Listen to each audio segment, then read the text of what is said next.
오늘 본문 2, 3절에서 그가 내게 묻되 내가 무엇을 보느냐. 내가 대답하되 내가 보니 순금 등잔대가 있는데 그 위에는 기름 그릇이 있고 또 그 기름 그릇 위에 7 등잔이 있으며 그 기름 그릇 위에 있는 등잔을 위에서 7 관이 있고 그 등잔대 곁에 2 감람나무가 있는데 하나는 그 기름 그릇 오른쪽에 있고 하나는 그 왼쪽에 있나이다 하고 했습니다. 스가랴가 5번째 본 환상입니다. 이 5번째 환상에서 스가랴는 순금 등잔대와 그 곁에 있는 2 감람나무를 보았습니다. 오늘 본문 말씀은 스가랴를 천상의 세계로 인도하던 천사가 스가랴를 깨우는 데서부터 시작됩니다. 스가랴는 하나님께서 자신에게 계시와 환상을 보여주실 때 자신이 보고 있는 환상의 상황을 기록하면서 1절에 내게 말하던 천사가 다시 와서 나를 깨우니 마치 자는 사람이 잠에서 깨어난 것 같더라 했습니다.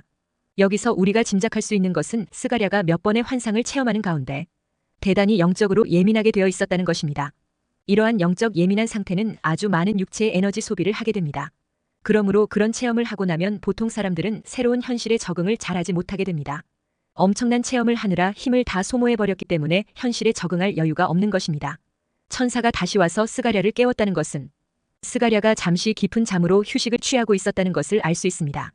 그리고 다시 깨어난 스가랴에게 보여주신 환상이 순금 등잔대와 그 등잔대 곁에 있는 2 감람나무 환상이었습니다. 첫째, 5번째 환상인 순금 등잔대와 그 등잔대 옆에 서 있는 2 감람나무의 환상은 지도자에 대한 특별한 계시입니다. 본문 2절에 그가 내게 묻되 내가 무엇을 보느냐. 내가 대답하되 내가 보니 순금 등잔대가 있는데 그 위에는 기름 그릇이 있고 또 그 기름 그릇 위에 7 등잔이 있으며 그 기름 그릇 위에 있는 등잔을 위에서 7 관이 있고 했습니다. 여기서 스가랴가 본 순금 등잔대는 새로운 것은 아닙니다. 이미 구약 이스라엘 성전 안성소에는 7가지로 된 황금 등잔대가 있었습니다.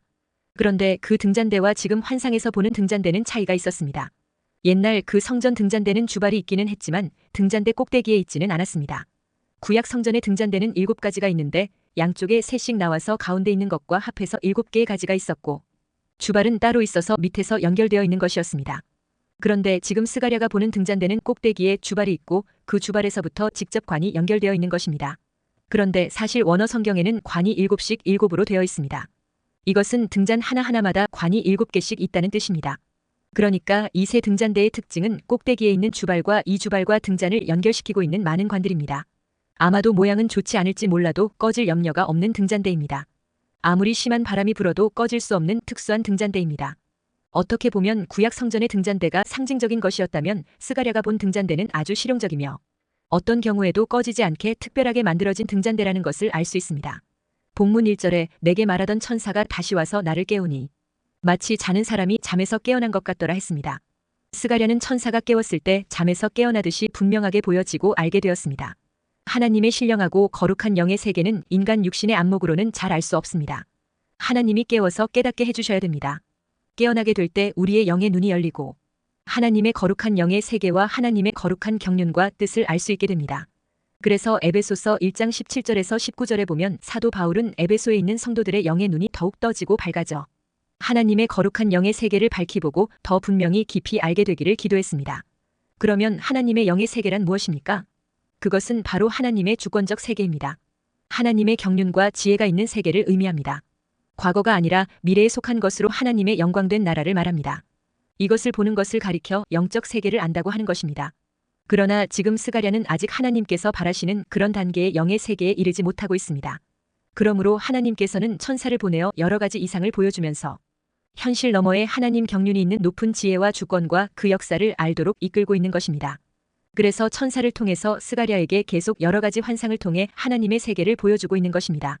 이제 스가랴는 천사를 통해서 자신의 영적 세계가 조금 넓어지고 깊어지는 것을 느낀 것입니다. 그래서 스가랴는 표현하기를 자신이 마치 자다가 깨어나는 것처럼 맑은 의식으로 돌아온 것 같은 느낌을 받았다는 것입니다. 그리고 스가랴가 보았던 7 순금 등잔은 히브리어로는 메노라라 부릅니다. 이 메노라는 구약 성전의 지성소에 진설병, 떡상, 분향단과 함께 있었습니다. 이것을 어떻게 만들었느냐 하면 출애굽기 25장에 보면 정금으로 만들되 하나의 줄기에 7개의 가지로 되어 있습니다. 그리고 각 가지의 끝에는 살구꽃 모양의 받침이 있고 그 위에는 등잔이 놓여 있었습니다. 7 등잔의 끝부분이 살구꽃 모양입니다. 이 꽃을 히브리어로 샤케드라 부릅니다. 그런데 샤케드란 말의 뜻이 중요합니다. 이 말은 지킨다, 돌본다는 뜻입니다. 그런데 성경에는 살구꽃 이야기가 많이 나옵니다. 예레미야 1장 11절에서 하나님이 예레미야를 부르면서 물었습니다. 예레미야야 내가 무엇을 보느냐? 예레미야가 대답했습니다. 예레미야 1장 11절에 내가 살구나무 가지를 보나이다. 왜 하나님은 그 많은 나무 중에서 살구나무를 보게 했을까요? 예레미야 시대는 이스라엘이 바벨론에게 패망하던 시대였습니다. 그래서 예레미야가 북쪽에서 기운 끓는 가마를 보았는데 그것이 장차 바벨론이 이스라엘을 쳐들어 온다는 예고였습니다. 그러나 그 와중에서도 하나님은 예레미야에게 민족의 희망을 보여주셨는데 그것이 바로 살구나무 환상입니다. 살구나무는 샤케드로 내가 너를 지키리라, 내가 너를 보호하리라는 뜻입니다. 비록 죄로 인해 바벨론에 지배당하지만 하나님은 그 백성을 샤케드, 즉 반드시 지키시고 돌보겠다는 것입니다. 그런데 문제는 하나님이 어떻게 그 백성을 지키느냐 하는 것입니다. 그 비밀이 바로 기름입니다. 하나님의 계획은 7등잔에 기름을 붓는 것이었습니다. 그 기름은 감람나무 기름이었습니다. 출애굽기 27장 20절에 너는 또 이스라엘 자손에게 명령하여 감람으로 짠 순수한 기름을 등불을 위하여 내게로 가져오게 하고 끊이지 않게 등불을 켜게 했습니다. 그러니까 7등잔에 부을 기름은 감람나무 기름입니다. 사람들이 감람 열매를 수확하면 큰 돌로 눌러 기름을 냅니다. 그 무거운 돌에 짓눌려 연한 기름이 나오면 그 기름으로 등잔에 붓고 불을 켜서 성전을 밝히는 것입니다. 이것을 매일 아침부터 저녁까지 24시간 성전에서 밝히게 했습니다. 제사장이 하는 일이 무엇인가 하면 24시간 이 불이 켜져 있나 꺼져 있나를 살펴보는 것이었습니다. 이 불이 얼마나 중요한지 스가랴 4장에는 7이란 수가 3번이나 반복됩니다. 하나님의 완전한 돌보심을 상징합니다. 천사도 그냥 천사가 아닙니다.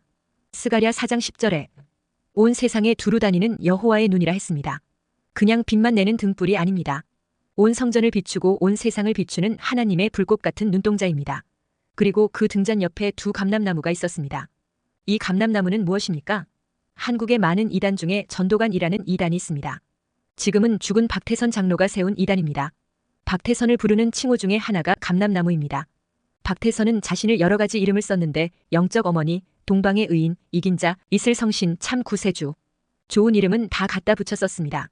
그러다 1980년 1월 1일부터 자신을 이 땅에 오신 새 하나님이라고 불렀습니다. 그러나 박태선이 감람나무가 아니라 예수님이 감람나무입니다. 그런데 여기 스가랴 환상 중에서 말하는 두 감람나무는 많은 학자들이 스룹바벨과 여호수아로 해석을 합니다. 스가랴 4장 14절에 이르되 이는 기름 부음 받은 자 둘이니 온 세상의 주 앞에 서 있는 자니라 하더라 했습니다. 여기서 기름 부음 받은 자 둘은 제사장직을 대표하는 여호수아와 왕직을 대표하는 스룹바벨을 의미합니다. 여호수아와 스룹바벨 두 사람이 그 시대의 지도자로 기둥처럼 서 있는 것입니다. 하나님 앞에서 하나님의 교회가 세상의 빛을 발하고 사명을 다하려면 반드시 지도자가 필요한 것입니다. 지도자가 없이는 교회가 설 수 없고 교회가 존속하기 어려운 것입니다.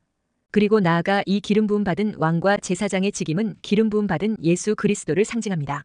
그러므로 궁극적으로는 여기 기름 부음 받은 두 감람나무인 여호수아와 스룹바벨은 곧 장차 오실 메시아이신 예수님을 상징합니다. 예수님은 자신을 기름 부음 받은 자 되심을 선포했습니다. 누가복음 4장 18절에 주의 성령이 내게 임하셨으니 이는 가난한 자에게 복음을 전하게 하시려고 내게 기름을 부으시고 나를 보내사 포로된 자에게 자유를, 눈먼 자에게 다시 보게 함을 전파하며 눌린 자를 자유롭게 하고 했습니다. 예수님은 제사장의 기름 부음을 받았습니다. 구약에서 제사장은 동물을 잡아 백성의 죄를 사했습니다. 예수님은 황소와 송아지의 피로 우리 죄를 사한 것이 아니라 보배로운 자신의 피로 사했습니다. 예수님은 또한 왕입니다. 왕은 다스리고 통치하는 직임입니다. 죄를 없앴다고 의로워지는 것이 아니라 의롭게 살아야 의로워집니다. 우리는 예수님을 믿을 뿐 아니라 그와 함께 삽니다. 우리가 예수님의 십자가 대속을 믿어 죄용서 받고 나아가 우리가 예수님 안에 믿음으로 살아가는 통치를 받습니다. 죄용서 받아서 구원받고 통치를 받아 성화됩니다. 구원은 제사장에게서 오고 성화는 왕에게서 오는 것입니다. 두 감람나무는 메시아이신 예수님의 두 가지 사역을 보여줍니다. 사하시고 다스리시고 구원하시고 거룩하게 하시는 것입니다. 제사장이면서 왕이신 예수님, 그가 성전에 계셔야 드디어 성전입니다. 구약의 성전이 두 감람나무가 있어야 성전이었듯이 신약의 교회도 제사장이시고 왕이신 예수님이 계셔야 교회인 것입니다. 둘째, 구원과 성화는 인간의 힘으로도 되지 않고 능력으로도 되지 않지만 오직 하나님의 영으로만 됩니다. 스가랴 4장 6절에 이는 힘으로 되지 아니하며 능력으로 되지 아니하고 오직 나의 영으로 되느니라 했습니다. 감람나무가 그냥 서 있으면서 기름을 만들어내는 것이 아닙니다. 땅에 뿌리를 내리고 수분과 영양분을 공급받아야 기름을 만들어내는 것입니다. 여호수아와 스룹바벨 두 지도자가 스스로 성령의 기름 부음이 생기게 하는 것이 아니라 하나님의 영의 역사로 말미암아 성령의 기름 부음이 주어지는 것입니다. 본문 말씀은 약 2500년 전에 하나님께서는 스가랴 선지자를 통해서 스룹바벨에게 예언하신 것입니다. 이스라엘 민족이 70년 동안 바벨론에 포로되었다가 전적인 하나님의 도우심과 은혜로 고국으로 돌아왔습니다. 고국에 돌아온 이스라엘 백성은 지도자 스룹바벨을 비롯해서 약 5만 명이었습니다. 그러나 이들에게는 여러 가지 당면한 문제들이 많았습니다. 만사를 다 제쳐놓고 먼저 성전 건축을 하려고 마음을 먹었지만 주택 문제, 식량 문제, 경제적인 문제 등 해결해야 될 문제들이 한둘이 아니었습니다. 뿐만 아니라 그 땅에 계속 거하던 사마리아인들이 성전 짓는 모습을 보면서 비난하며 회방하게 되자 성전 건축이 멈추게 되었습니다. 그러자 지도자 스룹바벨을 비롯한 온 이스라엘 민족은 절망과 낙심 중에 나날을 보내고 있었습니다. 바로 이때 하나님께서는 스가랴 선지자를 통해서 오늘 본문의 말씀을 주셨습니다. 스가랴 선지자에게 순금 등잔대의 환상을 보여주며 이는 힘으로 되지 아니하며 능력으로 되지 아니하고 오직 나의 영으로 되느니라고 하면서 힘을 주었습니다. 이 말씀에 용기를 얻은 스룹바벨과 이스라엘 민족은 담대하게 성전을 재건하여 완성하고 역사의 길이 빛나는 인물들이 되었습니다. 스룹바벨아, 낙심하지 말고 일어서라는 것입니다. 이 일은 사람의 힘으로나 능력으로 되는 일이 아닙니다. 오직 하나님의 영으로 되는 일이기 때문에 하나님만을 전적으로 의지하고 일어서라는 것입니다. 태산과 같은 어려움이 있어도 다 평지와 같이 무너지게 될 것이라는 것입니다. 이 말씀을 들은 스룹바벨 총독과 이스라엘 사람들은 힘을 내어 일어서서 모든 난관들을 뚫고 멋지게 성전 건축을 마무리 짓게 됩니다. 하나님의 성령의 능력을 힘입은 이스라엘을 막을 사람은 아무도 없었던 것입니다. 이 말씀은 이스라엘 민족과 스룹바벨에게만 국한된 말씀이 아닙니다. 오늘 현대를 살아가는 우리에게도 주시는 약속의 말씀입니다. 이 세상 사는 동안 우리의 힘으로, 능으로 되지 않는 일들이 많습니다. 그러나 우리의 힘과 능력으로는 되지 않으나 성령의 능력으로는 가능합니다. 무슨 말입니까? 하나님이 하시면 된다는 말입니다. 아니, 하나님께서 하시니 되더라는 것입니다. 마태복음 17장에 보면 예수님이 변화산에 올라갔을 때 산 밑에 남아있던 9명의 제자들에게 귀신 들려 간질로 힘들게 하는 아들을 둔 아버지가 찾아왔습니다. 그래서 제자들이 예수님을 대신해서 귀신을 향하여 명령하여 병을 고치려고 애썼는데 밤새도록 씨름을 했으나 꿈쩍도 하지 않는 것입니다. 제자들은 분명히 전도 실습 때 귀신을 향해 꾸짖고 명령하면 귀신이 쫓겨나가고 치유되는 경험을 했습니다. 그래서 그들은 귀신이 굴복할 줄 알고 이전처럼 꾸짖었으나 통하지 않는 것입니다.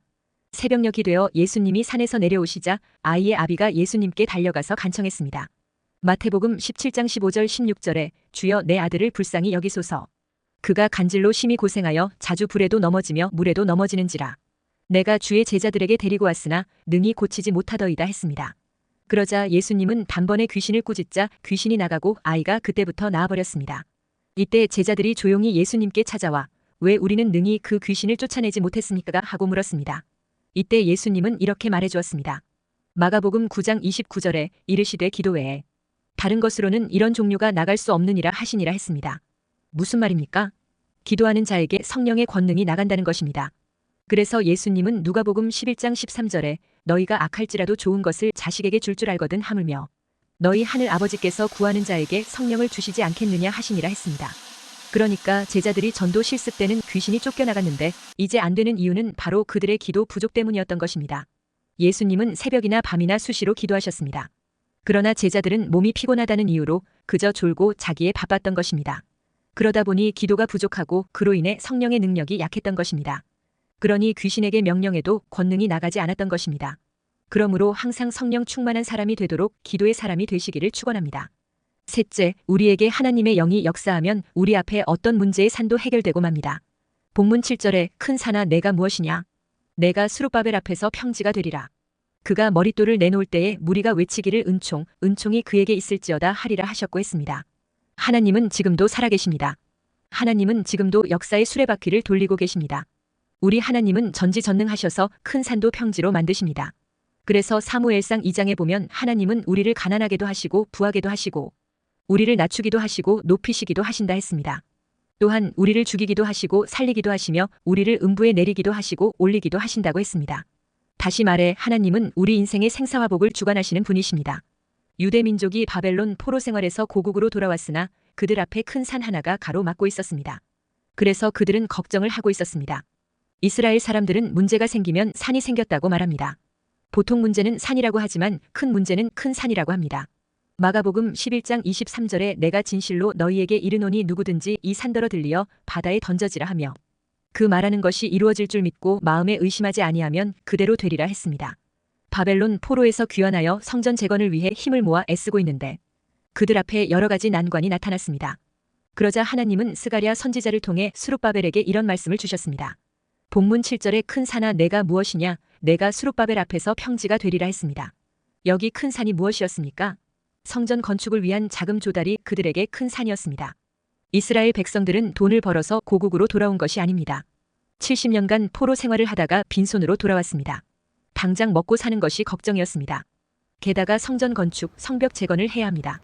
그런데 어려움이 오자 그들은 하나가 되지를 못했습니다. 한편으로 이런 상황에 무슨 건축이냐 하며 반대하는 자들이 많았습니다.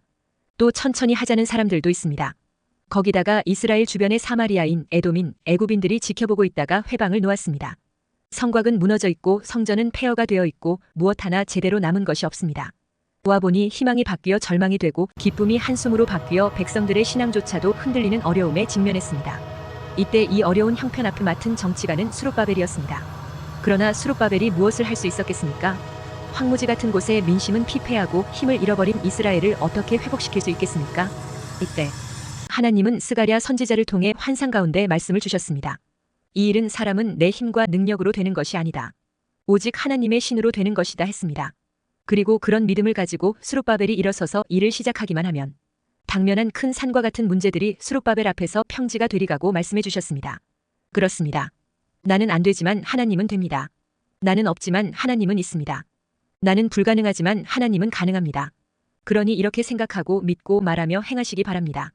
하나님이 하시면 된다 이 말에는 두 가지의 의미가 들어 있습니다. 먼저 우리 앞에 당면 문제에 하나님이 일하신다는 것입니다. 그러므로 믿으시기 바랍니다. 지금 내 앞에 하나님의 하심이 보이지 않더라도 앞으로 하나님이 하실 것을 기대하시고 믿고 나가시기 바랍니다. 무엇이든 하나님이 하십니다. 하나님이 하실 것입니다. 하나님이 하시면 됩니다. 우리가 모든 부분에 이 하나님을 고백하고 하나님의 일하심을 믿고 나아감으로 모든 문제가 해결되고 정리되어 평지가 되는 축복을 누리게 되시기를 축원합니다.